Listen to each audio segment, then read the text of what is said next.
New evidence suggesting that President Donald Trump directed his one-time fixer Michael Cohen to break campaign finance laws could constitute an impeachable offense, Democratic Rep.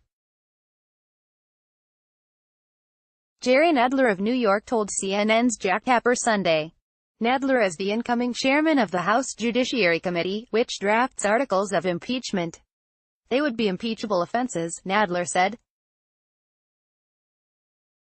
Whether they are important enough to justify an impeachment is a different question.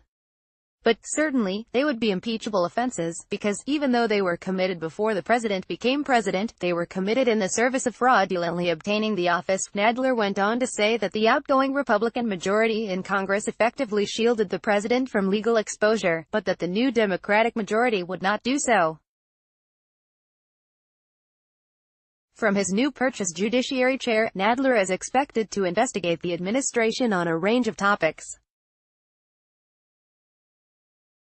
Special counsel Robert Mueller released a charging memo recommending a substantial prison sentence for Cohen on Friday.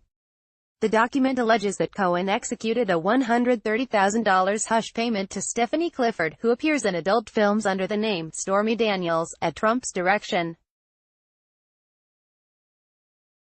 Prosecutors and election law experts have suggested the payment amounts to an in-kind campaign contribution which should have been reported to federal officials. Related, new Mueller filing says Manafort breached plea deal by lying to prosecutors. Clifford has since sued Cohen to invalidate the non-disclosure agreement she signed in exchange for the settlement.